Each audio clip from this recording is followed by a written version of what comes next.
365 hours since we started this adventure. We're continuing our path to the King of Rats on the Europe server. The system remains the same.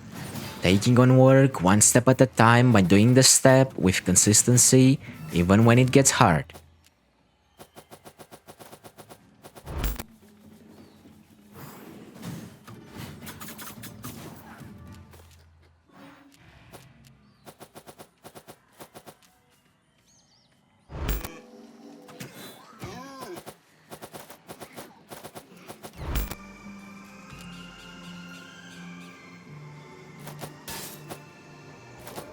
Favorite kill this week is against a sweating carving that dismounts me while I collect a chest in the big camp.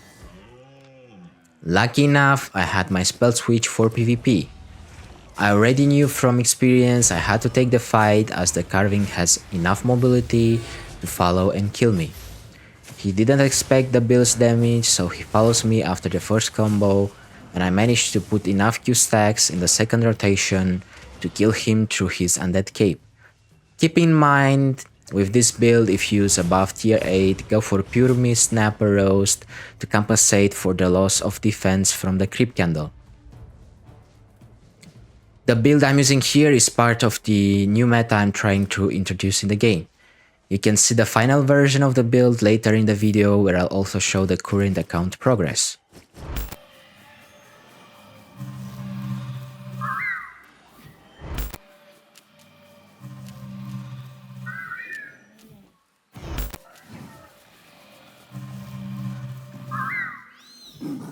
First blood this week, I was using the beta version of the new meta build. Demon boots in this case are good as the opponent chooses to fight me. The problem is, if he doesn't fight, you can't finish him off. Lucky me, he fights till the end and I managed to get the kill with the final E. The only thing that I would change on this fight was the choice of potions. Gigapot is always better as he can't interrupt your first combo with forced movements.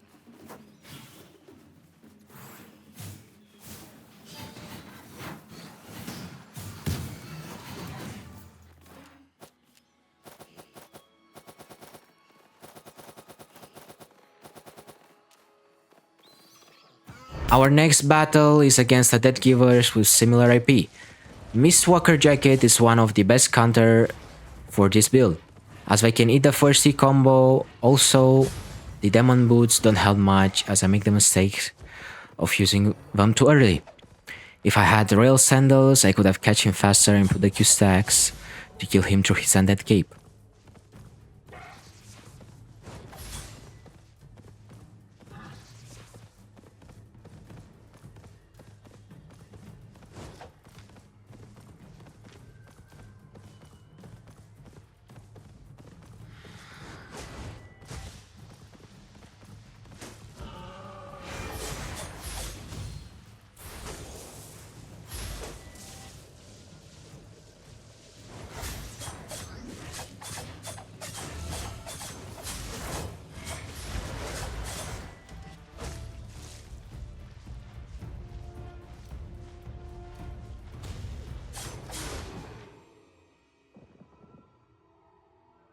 As I saw you enjoyed my past videos, I was thinking I should also start streaming.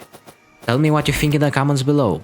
Also, if you have any questions regarding a game, feel free to ask. I'll respond to everyone.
The fire staff can usually quickly burn the paper curse builds.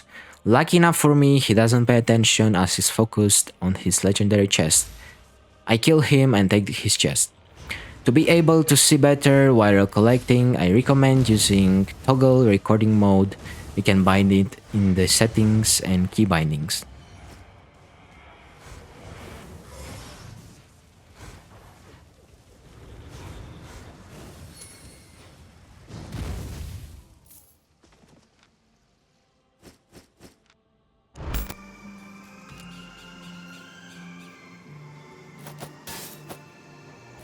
A very good use of the face scale robe in the Abbey or in the mist exits is when you're hunting someone.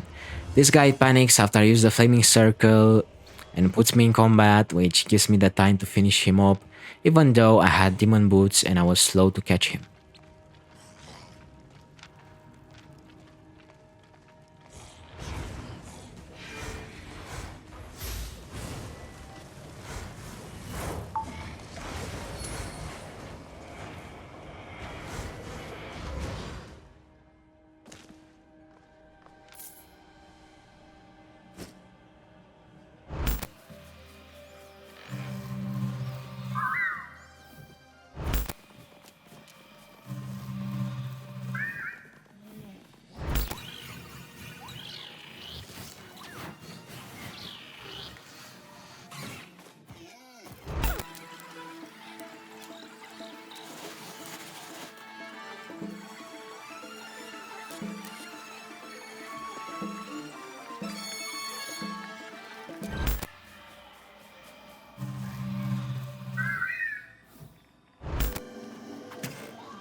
The first thing that's hard to learn when using new builds is the timings.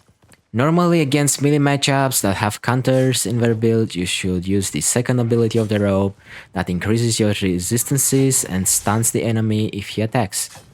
This time I got lucky that he used his Gigapod to go through the flame circle. I had royal sandals and finished him through his Mistwalker and that game.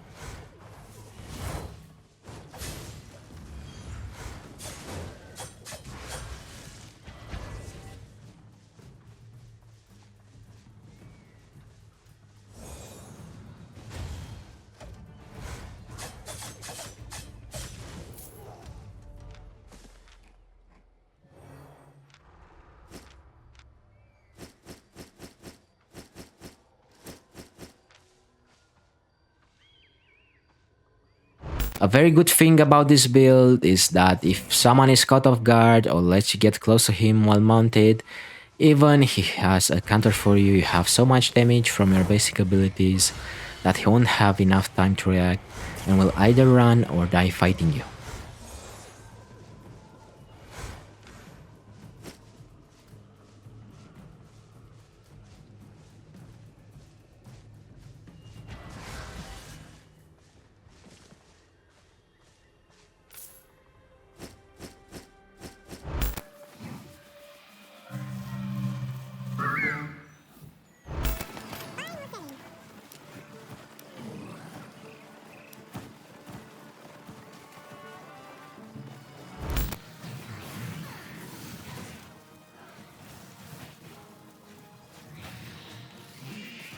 When you dismount on a high damage curse staff build, be sure to always have your potion prepared, otherwise you'll get decimated in no time.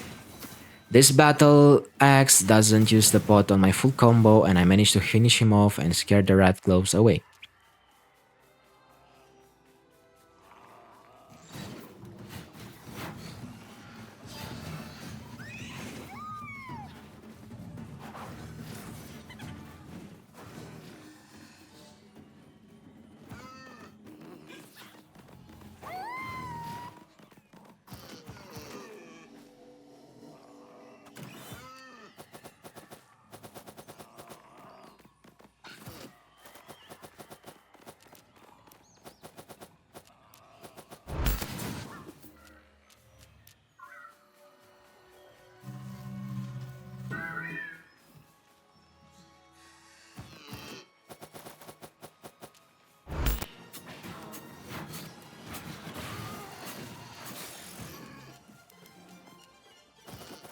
The Curse Staff can be easily countered by a single change of spells on the boots to dodge roll.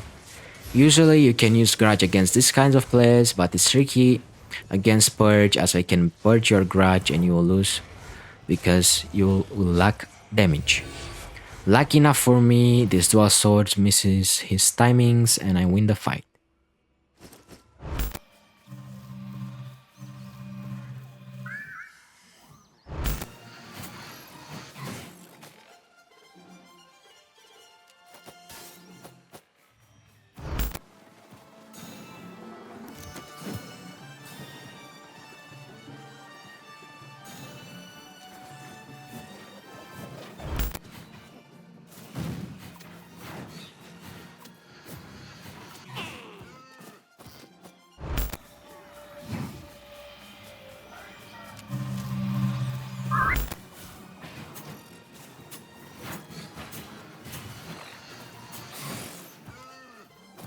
A good example for the dodge roll is in this fight.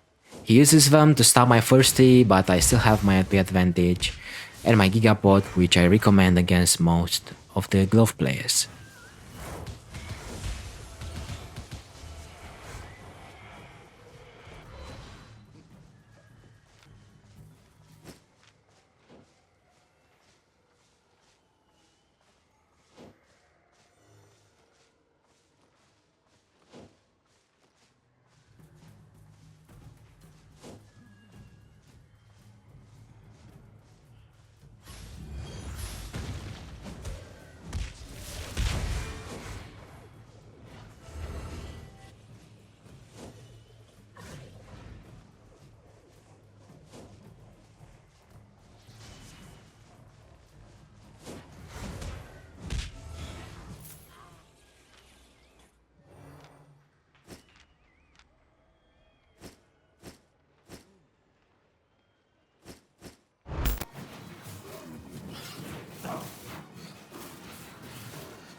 The Roasty Snapper can come in handy if you're taken off guard while farming PvE.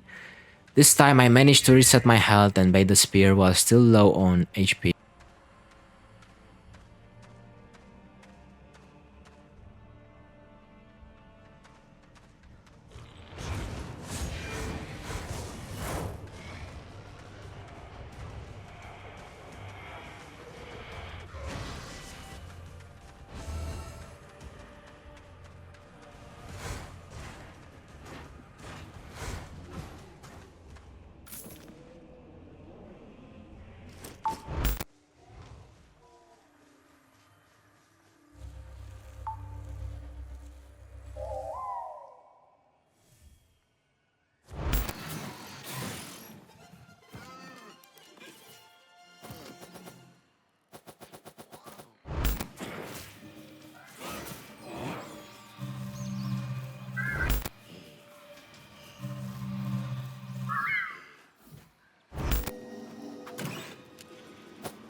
If you manage to dismount a lower IP player, you have very big chances to kill him in the first combo. If not, you still have your mount.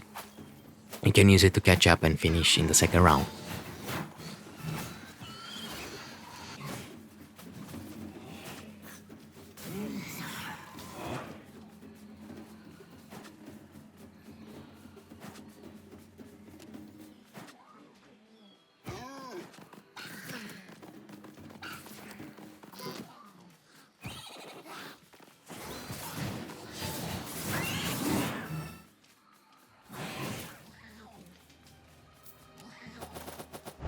The resistance reduction from a carving sword really hurts on this build. I played the fight pretty bad, missing my robe and cowl in the first rotation, after which I have to overcharge and finish him off, kept alive by the roasty snapper.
At the moment of recording this video, these are the specs I managed to get so far.